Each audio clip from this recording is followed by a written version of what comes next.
میری ایک دوست ہوا کرتی تھی، وہ کہا کرتی تھی، دوست نہیں کولیگ تھی، چونکہ ہمیں یہ سکھایا ہی نہیں جاتا کہ ہم نے دوست کا لفظ بہت کم لوگوں کے لیے استعمال کرنا ہے، اور most of the people are not our friends but they are our colleagues, they are our, we are having professional relations with them. تو اس وجہ سے ہم اکثر دوست ہی کہہ جاتے ہیں. تو اسی غلط فہمی میں بھی ان کو دوست کہہ گئی ہوں ابھی. لیکن وہ اکثر ان کی باتوں اور ان کی گفتگو کے اندر جو ایک چیز چھلکتی تھی وہ یہ تھی کہ ان کا باپ ایک بہت بڑا جو ہے وہ کوئی توپ ہے، کوئی بڑی تیس مارہان چیز ہے. اب میری زندگی میں میرا بلیف یہ کہتا ہے کہ زندگی میں کبھی بھی آپ اس چیز کے اوپر مت اترائیں کہ آپ کا باپ کون تھا اور آپ کا دادا کون ہے. آپ سب کانٹیننٹ کی تاریخ اٹھا کر دیکھ لیں، آپ کامیاب لوگوں کی تعریف اٹھا کر دیکھ لیں، آپ کامیاب ملکوں کی ہسٹری اٹھا کر دیکھ لیں. وہ تمام لوگ جو ساری زندگی، وہ قومیں جو تمام تاریخ کے پنوں میں اپنے آباء و اجداد کی بڑائی بیان کرتی رہتی ہیں اور ان کی بیسس پہ شہیاں مارتے رہتے ہیں، وہ تمام لوگ جو ہیں کامیاب نہیں ہو پاتے یا ناکام ہو جاتے ہیں، یا تاریخ ان کو ناکام قوموں اور ناکام لوگوں کے طور پر جانتی ہے. اب واپس آتے ہیں میری دوست کی طرف، میری کلیگ کی طرف، جس کی کہانی میں بیان کر رہی تھی کہ میرے ساتھ ان کی کوئی جو آخری کوئی گفتگو ہوئی ہوگی، شاید وہ بھی یہی ہوئی ہوگی کہ میرا باپ 35 سال پہلے یہ تھا. بھائی 35 سال پہلے کی کہانی مت سنائیں آپ لوگوں کو. آپ یہ بات کریں کہ آپ کیا ہیں، آپ کی قابلیت کیا ہے، آپ کتنے پڑھے لکھے ہیں، آپ کتنے پانی کے اندر ہیں، آپ ٹف سچویشنز کے اندر کیسے سروائیو کر سکتے ہیں. باپ پہ، باپ کی سفارشوں پہ، باپ کے دیے ہوئے نام پہ، باپ کے دیے ہوئے پیسے کے اوپر، اس کے دیے ہوئے سٹیٹس کے اوپر اترانا، کوئی کامیاب بندہ جو ہے نا وہ اس چیز کو آپ کی قابلیت نہیں مانتا.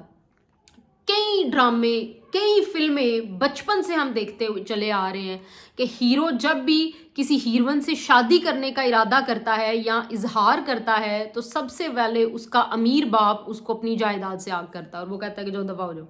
میں اگر تم یہاں پہ شادی کرو گے میں تمہیں تمہاری جائیداد سے، جو اپنی میری جائیداد ہے اس میں سے آگ کر دوں گا. تو آپ کے باپ دادا کے جو نام ہے، آپ کا جو باپ دادا کی جائیداد ہے، آپ کے باپ دادا کی کمائی ہوئی وہ جو نام ہے، جس کی بیسس پہ آپ سفارشیں کروا کے اپنے آپ کو بڑا تیس مارہان اور توپ ہان سمجھتے ہیں اپنے آپ کو،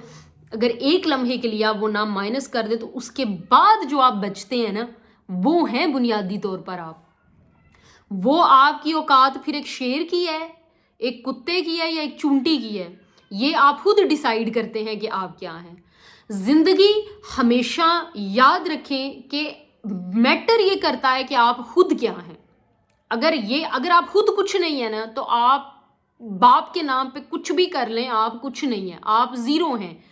یہ ایسے ہی ہے جیسے ہم لوٹا جیسی اصطلاح استعمال کرتے ہیں، تو چلو لوٹا تو باغی ہونے والے کو کہتے ہیں اور یہ کسی اور کانٹیکسٹ میں استعمال ہوتی ہے، لیکن حقیقت میں آپ اس لوٹے سے بھی گزرے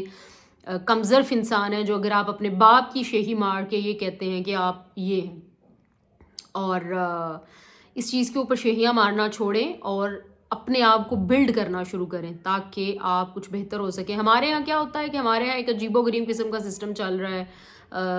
کسی کا کوئی یار دوست اچھی پوزیشن پہ آ جاتا ہے تو وہ اس کو لے کے چلنا شروع کر دیتا ہے، کسی کا باپ کے پاس اچھا عہدہ ہے تو وہ اس کو لے کر چلنا شروع کر دیتا ہے، اور ہم بعد میں بیٹھ کے شہیاں مار رہے ہوتے ہیں کہ I was the competent person and this is a well deserved selection, یا ہم کہتے ہیں میں بڑا تیس مارہان ہوں، میں بڑی توپ چیز ہوں. تو اپنے باپ دادا کی بیسس پر اگر میں نے شہی مارنی ہو تو میرے پاس اتنی لمبی لسٹ ہے بتانے کی کہ میرا دادا یہ تھا تو میرا دادا یہ تھا، لیکن میں نے آج تک نہ یہ شہی ماری ہے اور نہ ہی مجھے لگتا ہے کہ یہ شہی مارنے والے کوئی باعزت اور اچھے لوگ ہوتے ہیں. لہٰذا اپنے آپ کو بلڈ کیجیے، اپنے آپ کو بنائیے. This is the only way you can achieve respect. دعاؤں میں یاد رکھیے گا. نیکسٹ ویڈیو تک کے لیے اجازت دیجیے. اللہ حافظ.